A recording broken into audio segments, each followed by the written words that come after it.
I'm right at home here where the Rocky Mountain Gigantopithecus, or some refer to them as Sasquatch, some refer to them as Bigfoot, right back in those mountains over there, probably right now. Anyways, we're here to talk about my Throwback Thursday video. I'm so excited to talk about this. Again, it's going to be a 1-minute video, and I had to make a list of all the things to talk about, and it's going to be a really mind-blowing show when you think about, oh my God, all the stuff that's happened, all the things that my team and I have worked for and attempted to accomplish and accomplished, and where we've been and who we've spoken to. What an incredible journey it's been. I'm just I'm so happy to be doing Throwback Thursdays because there's a lot to be talked about.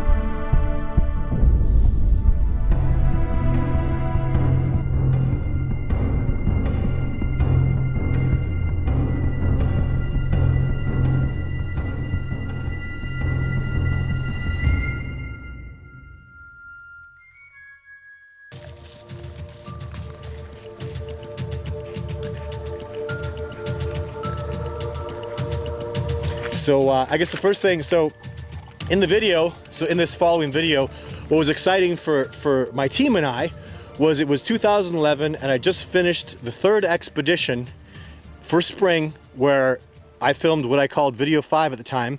It ends up being now, it's the Jake video. So you see that in the video. I was really excited about it. I've got a funny voice that I don't know what the hell is up with that, but anyways, and the music's very dramatic, but the whole point of it is something that I think people have forgotten about. Just make sure and the other thing that happened too, so after I recorded the footage of Jake in video 5, which is probably some of my best footage ever, I think.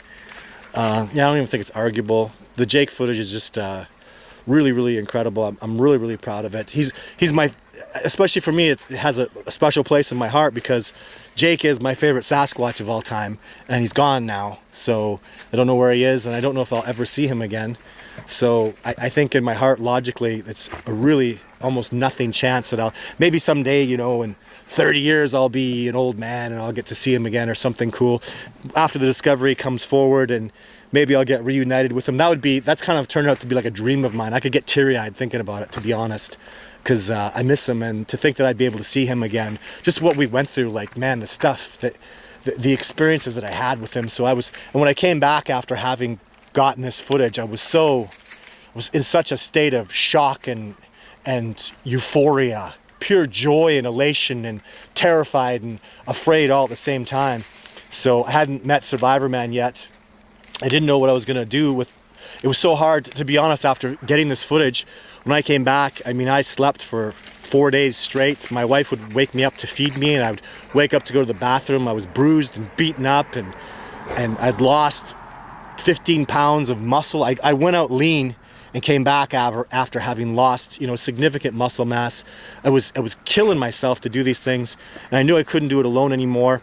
And so anyways, and we'll talk about, I guess, lots to talk about next, but let's let you watch the video first, and then we'll get into the Erikson angle and the $2 million award. Where did it come from? Who did it? What the hell is happening?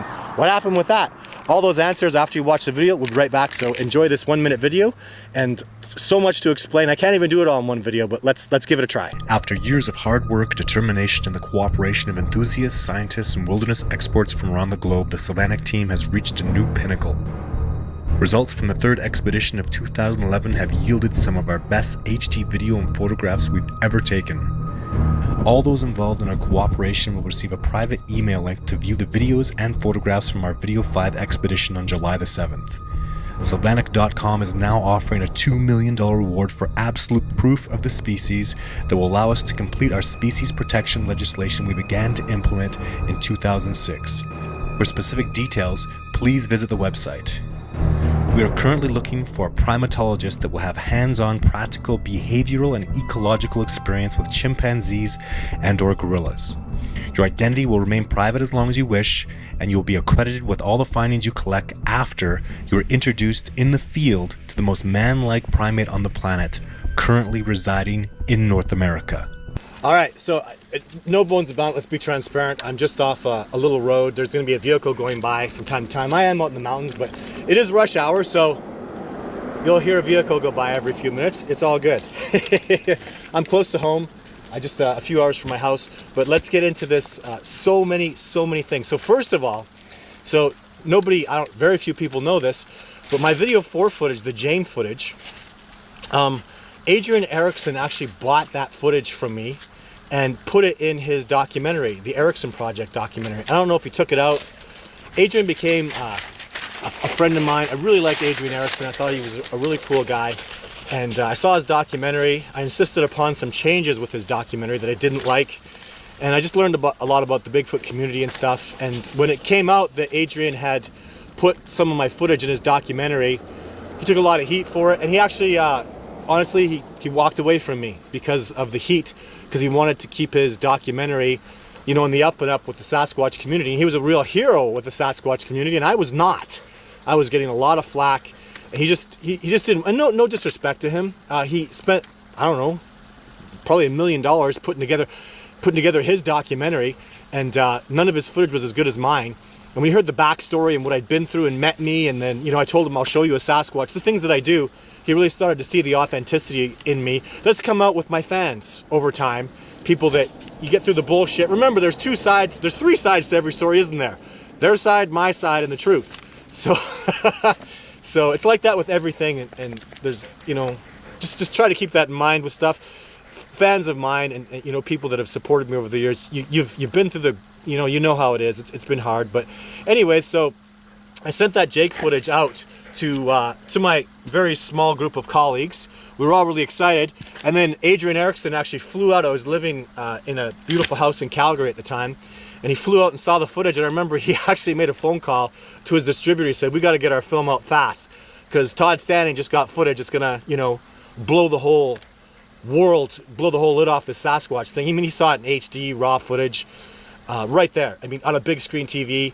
It was a real emotional moment for him and I, because he also saw the damage that I'd taken. I mean, he came as soon as I came back. My wife at the time gave him a phone call. He flew out just a day after I was recuperated, and I looked like hell.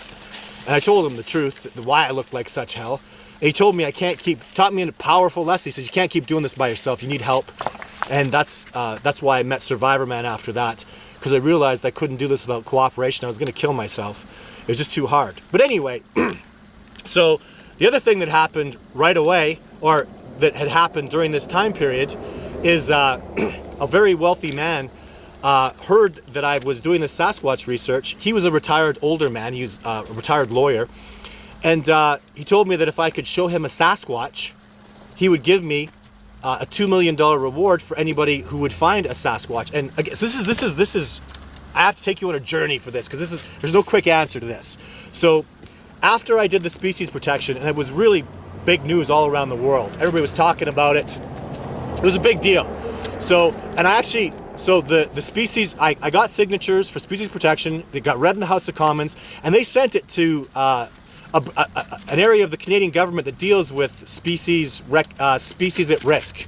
And they told me, you don't deal with the government anymore, or the politicians anymore. You deal with us. You bring back, and they wrote this on a piece of paper for me, you bring back a significant piece of a recently deceased body, and Canada will accept the species as real, and then we will go to our partners in the United States, like the United States and Canada, we have the same species a lot. We share a lot of things. We're brothers and sisters. That's the way I feel about it. We're family.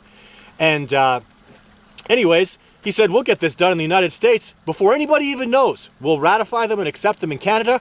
We'll have it done in the United States. And then you can have your press conference about the recognition of the species. We can even study it for a couple years before we even go public. And I was like, yeah.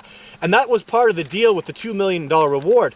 So if somebody had come to me and said, okay, I have a body, I found a body, they get the reward, they get all the credit for it, which is part of it, but also it had to be a recently deceased body, a significant piece of a body, but it couldn't have been shot. So the other criteria was I investigate and make sure that he didn't shoot this Sasquatch because that was unacceptable to the person who put up the money and myself. So that was the deal.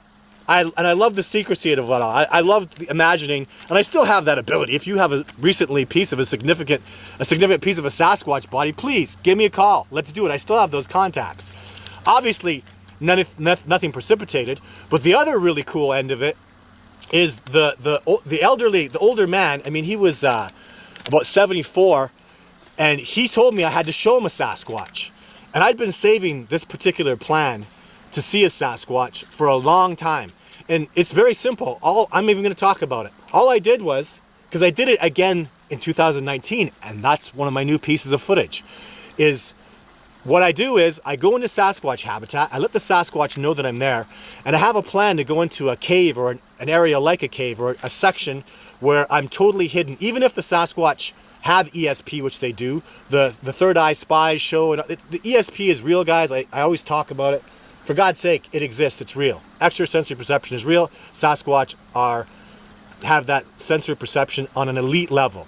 But anyways, I believe, well, maybe I'm wrong, but at the time I thought if I went into a cave, they couldn't detect me.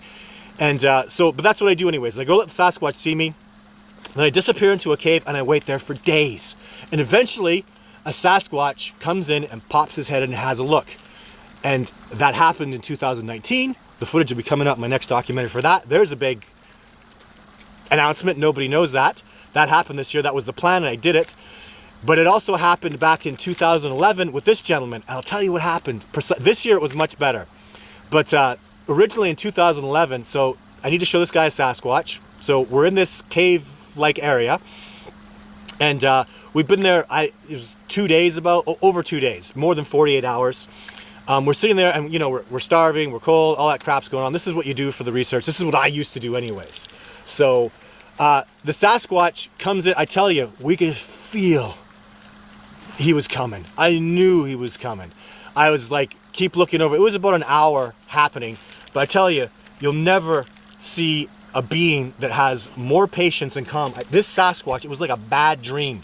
He just came up over the rock so slowly. And just like eyes and nose, and just had a good hard look at us. And obviously the gentleman that I was with, whose name I won't name, he's a big family, big wealthy family. But anyways, when he saw that Sasquatch, he started to cry. He started to lose his shit. He was like, I'm not going to get into the details, but it happens. I've seen it happen many times when I show people, even to this day. People have different reactions. It's very profound to them. Sometimes they're in denial. He immediately knew it was a Sasquatch. We saw nasal flare. I mean, the Sasquatch looked at us for a time. He was there for, it felt like an hour, but it was probably just a minute or so. Blinking and nasal flare. You can see his eyes squint a little bit. And he went down just as slowly. And just when you could see just a little bit, he just gone. Like, boom, he was out of there. And I'll tell you, the gentleman that I was with said, I believe you, they're real, please take me home. Literally, like man crying, I would call it, like trying to keep his composure, yet tears are coming out of his eyes, shaking in the hands, just done. Like, just get me home alive. I'll give you anything. I'll do it. I remember I was like, we're okay. I'll get you out of here safe. Everything's fine. I don't want to see that again. It was at night, and he wanted to leave immediately. So, or it was coming into night, so it was a little dusky. After the Sasquatch was gone, it was night. He didn't give a shit. He was like, get me out of here now. Crying, upset, shaking, terrified, panicked. So got him out of there. And what happened is, as a lawyer, I didn't know about this, but the money was put in what's called escrow. So, because his family was very upset that he was having to deal with me, his family threatened legal action against him if he had anything to do with Sasquatch, in that Sasquatch is so paranormal and so fake and so not real that, he's actually lost his senses or whatever they would say. So anyways, he put the money in escrow. I had, I think, 3 people call me, and it was just crap they gave me. It was total BS. Didn't buy it for a second. And, I had this reward up for years, at the very least. And then the gentleman, he did pass away, and the money went back to his family, which I'm totally cool with. Cars without mufflers, wonderful for the environment, right? So that's the $2 million reward. And that's the man who gave it. And the reason he gave it was the species protection, and he wanted the species acknowledged. He believed me. He'd seen the Sasquatch. When people put me to the test, you must understand. This is where the haters can kiss my ass. Mwah! I show people Sasquatch. That's what happened in the documentary. Don't believe Jeff Meldrum? You don't believe Jeff Meldrum? Professor of anatomy and he saw a Sasquatch in 3 days. Survivor Man had a live interaction with Sasquatch in 4 episodes and got footage of the top of the head of a Sasquatch in 1. You don't believe Survivor Man? You don't believe John Bitternagel? Now I've got dozens of expeditioners. What's the point? It's just gonna keep going like that, people. The footage is legit. The stuff that's happening with Sasquatch is real. And any little, you hear these stupid little conspiracies, all these stupid little rumors, just ask me. Hey, what about this? When you let me explain it, I'll explain it to you. It's very logical and reasonable, everything that I've done. So anyhow, thank you so much for the supporters. Thank you so much for the people that can see the forest through the trees. It's right there. Let's watch it, people. So anyways, that's what happened to him. And I talked about the process of it. I thought the process was very exciting. That process, again, it still exists. I talked about in the video about a primatologist and wanting a primatologist. I only ever got one primatologist out. She saw the size of bear scat and told me how scary bears were and said the bear scat was bigger than her dog, made an excuse to go home and left the expedition early. That was a primatologist who'd worked with gorillas, just quit on me. The reality of that's what I work with expeditions so much. Do you understand? You're gonna see grizzly bears. You're gonna see black bears, they're out there. If we don't see them, we're gonna see signs of them. You might see steaming scat from them. They're out here and there's no fences, they're wild. They will decide every day you're on expedition with me, I guarantee you. A mountain lion, a black bear, or a grizzly bear will pick up our scent and they will make a conscious decision to hunt and try to kill us or not. It's not up to us. They make those decisions. Every single day you're on expedition with me. Whether you see them or not, most people on expeditions will see them. They're around. It's the reality of the wilderness. It's real wilderness out there. And that's what happens on expeditions. That's what the process is to get people involved in expeditions is I don't want them to quit. I don't want them to go home going, oh my God, there's really bears out there. It really is scary. Yeah, I know. And wait till a Sasquatch comes around. That's the scariest thing in the wilderness. They're big, giant, dominant primates that we really don't know very much about. Where's the Sasquatch expert? Not here, not anywhere. The geese are back. Spring has really sprung. It's wonderful. So there's another thing in this video. So I'm gonna do my Sasquatch Sunday video. So thank you very much for tuning in to Throwback Thursdays. My live Wednesday shows are so fun. I'm going to be conducting interviews with people that have seen a Sasquatch every Tuesday. Going to call it Big Talk Tuesday.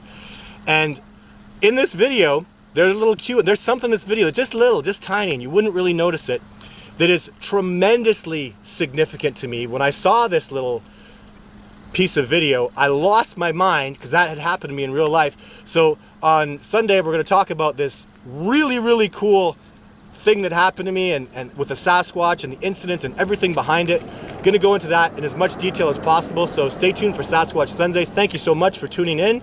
And our Bigfoot encounters at gmail.com if you've seen a Sasquatch. If you've really seen a Sasquatch, I'm warning you, I'm telling you, Big Talk Tuesdays, people, make sure you've seen a Sasquatch because I am out in the wilderness. This is my home. I take people on expeditions. I do my research in those mountains, in those trees, for real. Been backcountry for days. My expeditioners know it. I am a tracker. That's my home. I can go back out there and survive for weeks at a time. That's what I do. So if you've seen a Sasquatch and it's wilderness related, I'm gonna have questions for you.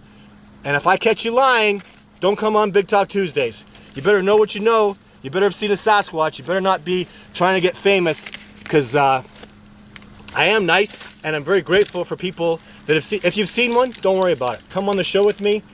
If you haven't seen one, I don't suggest you come on because I'm going to catch somebody. I can see the little cues. I can smell the BS about things. Or even when the probabilities don't add up. You could just, I don't know. I hear somebody talk about a Sasquatch story. I'm like, man, that is very unlikely to have happened. Extremely unlikely. I'm not afraid to say it. Maybe I'm wrong, but when you get 2 or 3, when you get that's a 1 in a million, and this is a 1 in a million, you get 3 1 in a millions, it didn't happen. The person's not telling the truth because it's a very rare thing to see a Sasquatch. And the stuff that people are saying about Sasquatch, I'm smelling something and it's not the truth. So that's what Big Talk Tuesday is. Thank you very much for tuning in. Ladies and gentlemen, I'll be back very soon. Thanks for supporting my videos. DiscoveringBigfoot.org is my website. We'll see you soon. Take care.